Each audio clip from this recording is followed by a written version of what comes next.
Hello and welcome to etbfsi.com. My name is Amol Dete and I'm in conversation with Devshankar Tripathi, the MD and CEO of Aadhar Housing Finance. Sir, welcome on the show. Thank you. I have two, three very specific questions. And one question to start with, whatever the measures that the RBI has taken in terms of TRO or TLTRO 2.0, is it easy for you to raise the funds right now? If yes, are you raising funds?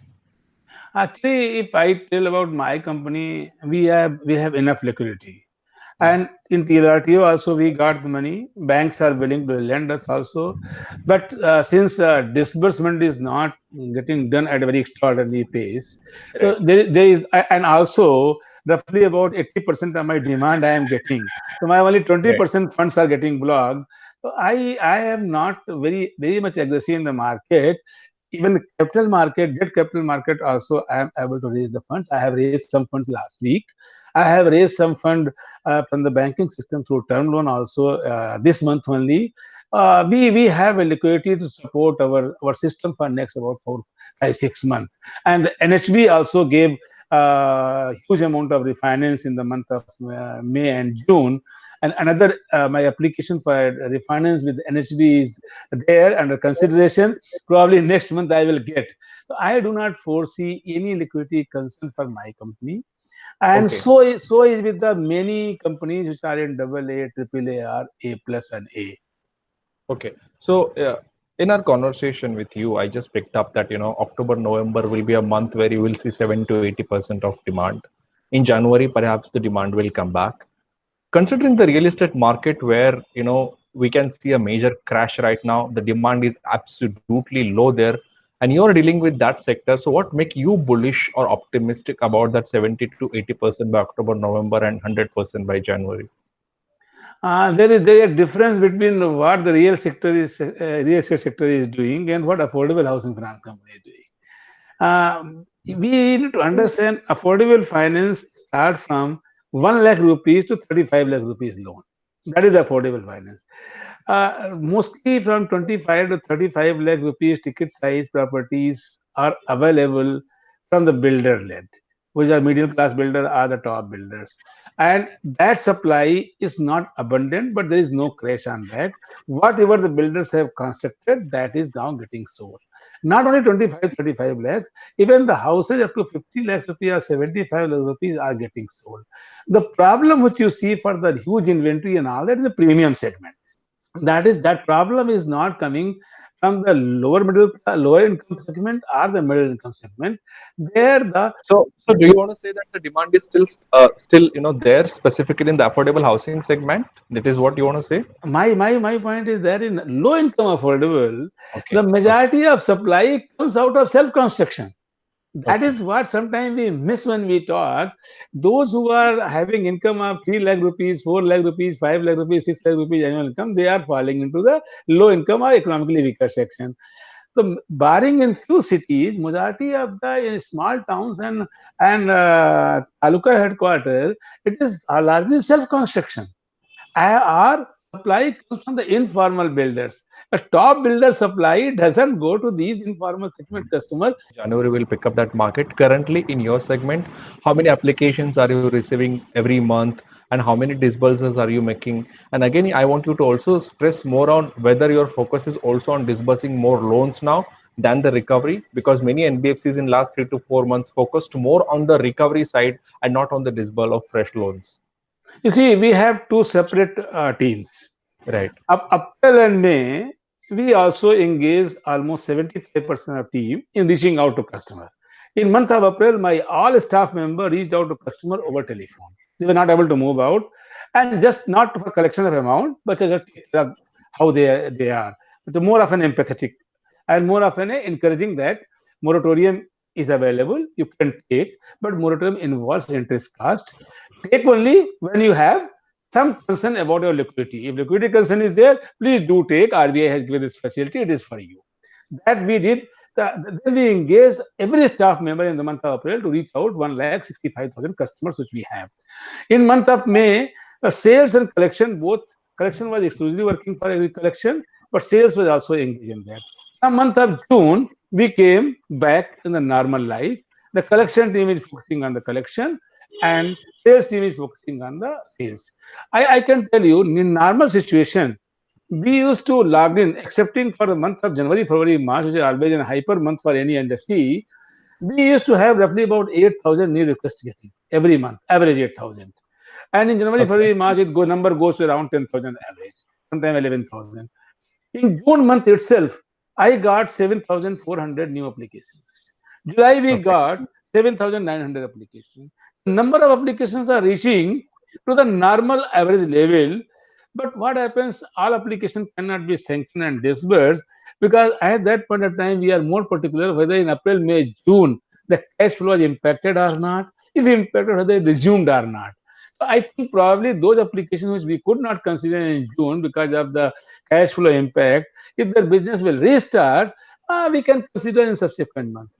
So in terms of amount of logins, in terms of new application, we are almost 90-95% plus of the normal month. But in terms of Okay. disbursement, we are at 75% because we have some sort of additional control measure to see that customers should not start defaulting because of no fault of theirs. So that's why we are asking him to wait for some time. You see, the in low income segment, the moment you open lockdown, the customer business starts quickly. It is not the business which will take a lot of time. If somebody is selling bada pav, somebody is selling vegetables, somebody is selling fruit, Right. somebody is plumber, for them, their movement is the key for running their business, and also the movement of people who are their customers. So in my segment, the informal segments, the revival become very fast. Of course, some of them got impacted. Only the cash salaried people who are working for some MSME, MSME doesn't have the fund how they pay salary. Now the government has already disbursed huge amount of the emergency credit line to MSME. So probably it is also expected that 65%, 70% MSME will come back in the normal business in the next 4 or 5 months. If that Right. happens, it will have a direct impact on the informal housing for us. Okay.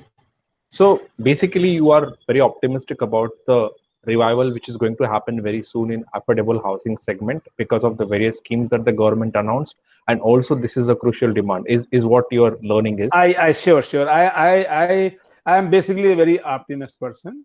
Um, April, May, I was cautiously optimistic, but now I seeing the momentum on the ground. I am optimistic. Government is taking enough measures, and revival of the economy takes some time. When you have lockdown for about more than 2 months, it takes some time, but Right. it is not limping. It is coming back at a faster pace. So I am optimistic. So how are you dealing with those kind of challenges? Because people may, look at those things as well. Uh, when somebody is taking a loan from you, a borrower will also look at the other challenges. How do you, try to resolve this kind of issues? Last 2 3 months, the customer was waiting. Probably property price may fall, my income may get impacted. So he was even having money and desire to buy. He was gradually thinking when to buy. So now I think when the economy is coming back to normal, they may decide and they go to start and buying the project, buying the flats. Because this segment, if they need house, they will take. And pandemic has created a situation where people definitely think of having in a house. And then now coming to below 15 lakh rupees, this market is largely depending on the starting of the economic activity of the customer, his income, like informal segment, self-employed segment, the low income segment. Not even it was not depending on the supply from the developer or anybody else because their ecosystem is available. They are mostly self-construction flats, so houses are by small builders who have 1 crore rupees and they constructed 12 flats and they sell it. So the low income housing finance company are not going to be more impacted. They only depend on how quickly economic gets revived and their customers' income, which was 4 lakh rupees per annum, that can become stable. We are waiting only stability of income to come. So that's Right. why I answered your question. All these four categories, the lenders are different, the suppliers are different. Only 20%, 25% overlapping takes place. So therefore, we are in the niche segment, and after the migrant labor had moved out to their own hometown, the lot of housing activities has begun in the smaller town of 2,000 population, roadside town, I tell. Typical Right. village, I don't finance. Only one or two companies are doing. Typical village, when somebody wants to make one room or two room, that keeps on going. But I am talking about the roadside, small towns. Their activities are gaining momentum.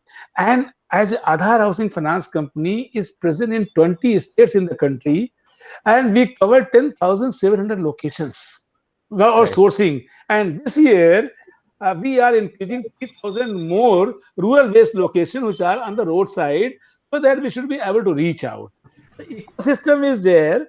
It is only impacted because of the scenario which we saw in last 4 or 5 months, and the concern of the people to wait and watch to see that the stability of income is get resumed. That's the only challenge. Right. But here, the Yes. builder real estate needs a real support, because what happened, real estate sector has been in problem from last 4 or 5 years, and more problem from September 2018, when the NBFC HFC's lending supply was choked after ILFS, and they were not able to get the money, and they were not able to lend real estate after ILFS for 4, 5, 6 months, when the HFC and NBFC were not able to finance builders, and then too much of it just happened, and maximum projects have gone into problem during those time only, from September 18 to till now, and that segment needs revival. RBI restructuring scheme is going to help those builders who were performing before March and impacted by COVID only because our demand is not coming, like their construction of project is stalled. The banks are not lending because project is not started. The home loan borrower is not releasing installment because he is not seeing the activity on the ground. So that's why their cash flow is impacted, which RBI scheme is helping. But the point is that how to support from September 18 to March 2020 projects which are stalled. If that unlocking of real estate wealth can be brought out, that will boost up the employment, boost up the real estate sector, and bring back the housing sector in the same pace as we used to be before September 18. Thanks for that detailed answer again, Mr. Tripathi. And I come to my last question now. My last question is more about the industry and some company specific as well. We have seen many challenges in the NBFC space, specifically after 2018, the debacle of ILNFS, DHFL, and everything. In fact, you have a substantial, partnership with the DHFL. So overall, what is the impact that you have seen with your company and entire NBFC industry of the challenges that has happened in the NBFC sector? You see, if any company in any sector fails, it impacts the entire sector itself. The trust deficit before September 18, after September 18, nothing great changed. Before September 18, all lenders were bullish. After September 18, the trust deficit was there. And trust deficit was not having any doubt in the sector's growth, not having any doubt in the demand position, but doubt what whether any other company may happen in this cycle. So that trust deficit is still not got removed. Though with the passage of time, all adversities get adjusted, but still that has not got removed. The bank lenders are not that much confident as with the confidence they were helping, but business has to go on, business is coming. So we did see impact before after September 18. My company, that's why my company is also put on block, and it was sold to the largest global private equity player, Blackstone. And now from June 2019, I have a pride that we are owned by the Blackstone, and we have no concern for us. But sector definitely got impacted. That's why the Reserve Bank of India has taken enough measure. Tightening the regulation has been shifted to RBI. Apart from shifting of regulation, RBI has brought many measures. They are closely monitoring top 50 companies. So I think now with these regular monitoring, regular reporting system, strengthening of risk management system, and RBI also wanted the company should have more capitalization. Earlier, companies with less capital, they were able to raise 12 times of their net worth borrowing from the lenders. They were doing it. Now I think there has been a focus on having a more capital than the borrowing. A lot of governance and system is coming. Okay. But nothing can guarantee that solvency issue will not come. But largely with the measures these are taken, probably this may not come. You see, before September 18, none of the companies failed. last about 30 years you are seeing 35 years, every company was doing good, but that one or two instances definitely hit the sector, but nothing is stopped. Sector is coming back to its normal. All right, Mr. Tripathi, thank you so much for sharing your meaningful thoughts with our readers and viewers. Thank you so much for joining and talking to etbfsi.com. Thank you so much.